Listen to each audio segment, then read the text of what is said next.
The Daily Basis, live right here on this Wednesday, a full Major League Baseball slate around the big, so we go around the diamond with our MLB insider and the host of Newswire that starts at 11 a.m. Eastern Time. That is Craig Mish. Craig, thank you for joining us here on this Wednesday, an important few days leading up to Memorial Day weekend, where really the unofficial start of summer begins. And in MLB, it's a time for clubs around the majors to reset and look at what the rest of 2024 will hold. Yeah, I don't think you see a ton of trades this time of the year from teams, but I definitely do think that organizations take a deeper dive in terms of advanced scouting, Ben. That's really what gets more exercised after the month of May.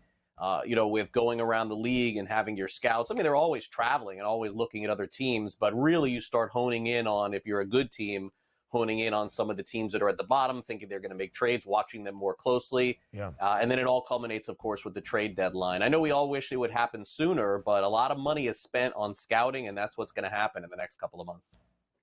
And what might happen with the Kansas City Royals? What might KC do? 31 wins already for Kansas City. Craig Mish told you before the year, you better bet the over of the win total of 73.5, and Kansas City off to a great start of reaching that over, and not just winning 74-plus games, but contending for a playoff spot in the American League, contending for the top of the American League Central. The Royals have won 5 straight. Day baseball in KC at Kauffman in a great pitching matchup, led on the side for Detroit by Tarik Skubal, the American League Cy Young frontrunner at this moment, off to a sensational start in 2024. And with Skubal on the bump, the Tigers, Craig, a slight road favorite at minus 120. What do you make of this Aces affair with Cole Reagans on the other side for KC?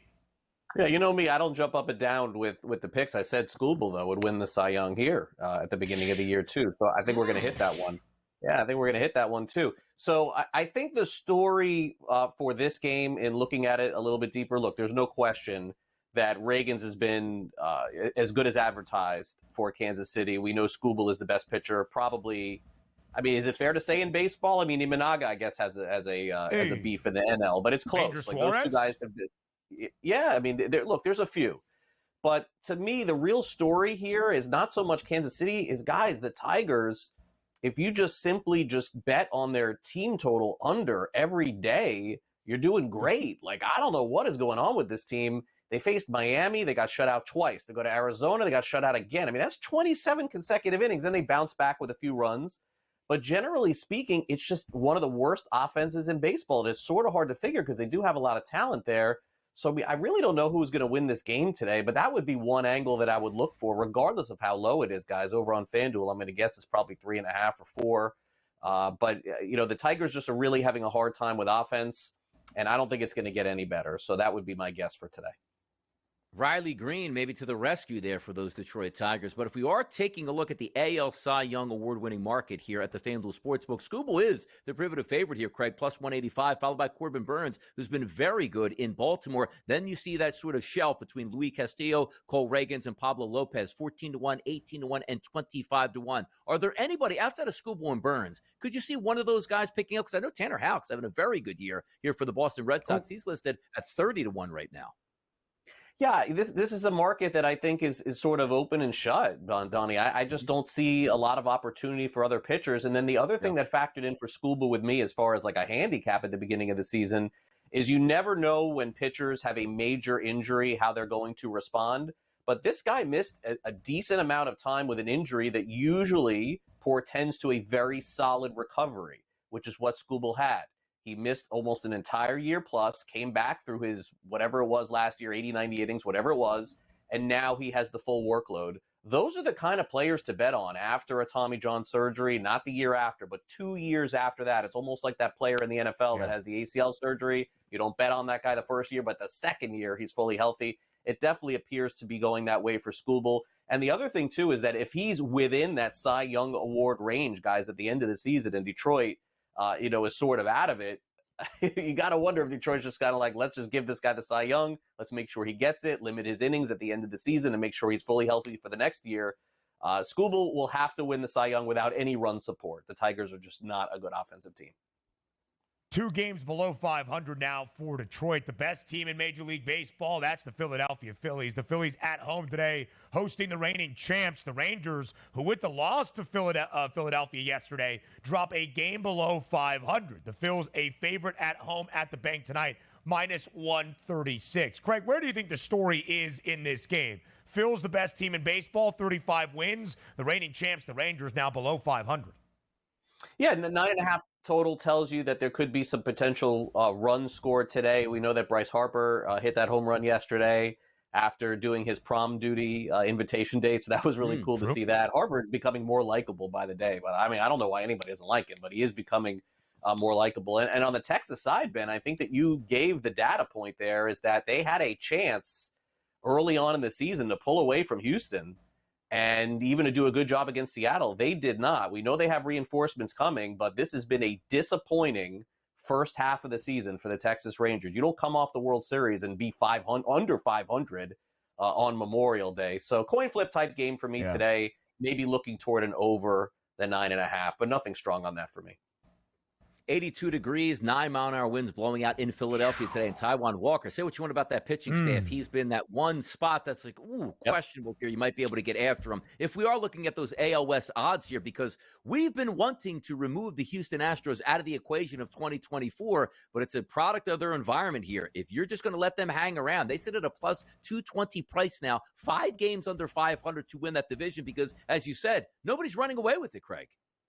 No, and again, Texas missed a golden opportunity. I definitely thought they would have been better in the first half, so I do think it'll be a 3-team race. I don't know that 2 teams make the postseason there, so now it's sort of Seattle's to lose at this point. If they can go on a deep run at some point, they're probably going to have to add pieces too, but look out. Here come the Astros again. They let them hang around, and when you let the champs hang around, you know what they do. So still too close to call, but I do think that Houston still very much alive for the postseason.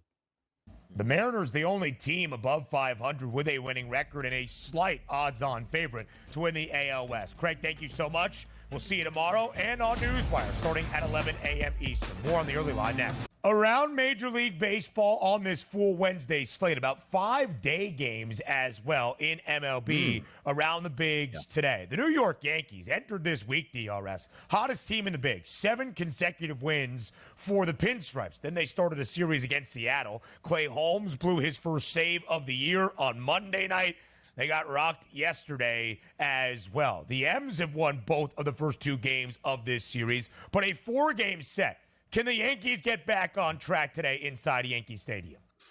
I think it's a little bit of high price here, minus 164. Now, we know the Yankees are a good team, but it seems like right now Seattle does have their, advantages because they're winning those close games and they're winning those games where they have the lead to start. So maybe a little bit of those edges in the mind right now. Bryce Miller's going to be on the mound today for the Seattle Mariners. Last 30 days, he has struggled a little bit with left-handed batters. So if we take a look at those left-handed batters for the New York Yankees, obviously Soto comes to mind with a 262 ISO and a 424 weighted on-base percentage over the past 30 days against right-handed pitching. Alex Verdugo in the middle of that lineup. You should have guys on base when he gets up to the plate, a 188 ISO, which is decent, a weighted on-base percentage, 329, which is average here. Anthony Rizzo also plays in, and also, if you want to get a little tricky here, Austin Wells expected to be in the lineup tonight. 43 at-bats he's had against right-handed pitching as a lefty, 211 ISO, and a weighted on-base percentage of 360. But as we flip it over here to Seattle, it's really pick your poison. The middle of that lineup looks really good against left-handed pitching. However,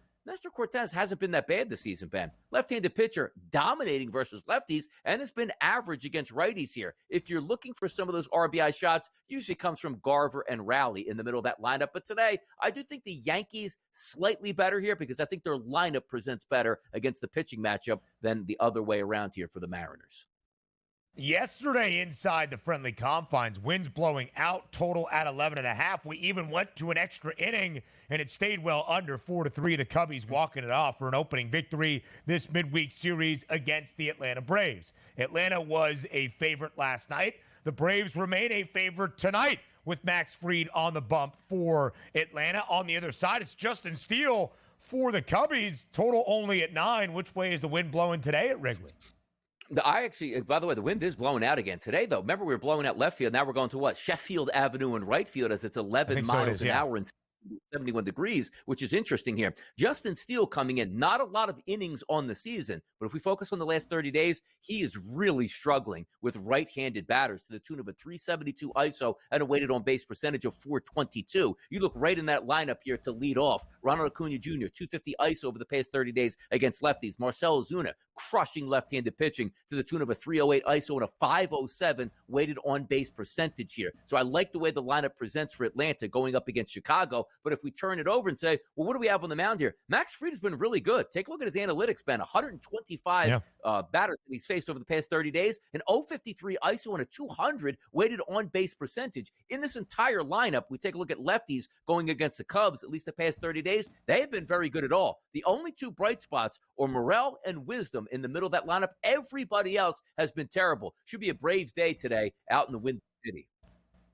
You got to think the Atlanta offense needs to start picking it up. 12 of the last 14 for the Braves have stayed under. Our guy on the bump yesterday, and we did not even discuss the gas bomb. Robert Gasser for Milwaukee. Not his best outing. He gave up 10 hits over 6 innings, allowing 4 earned runs, but the Brewers did win 7-5 in Miami. Today, it's where the two face off once again. The Brew Crew, a road favorite against the Fish.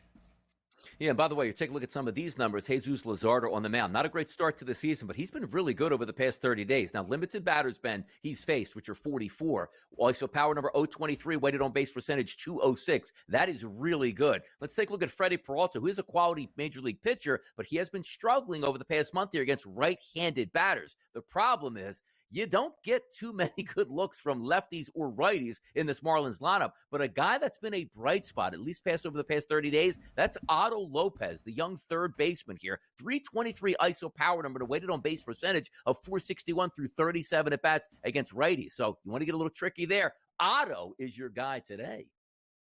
I love Otto. You know I love Otto the Orange, so I'll go with Otto Lopez as well. The Guardians on a roll. They've won 5 straight. The Mets are hey now.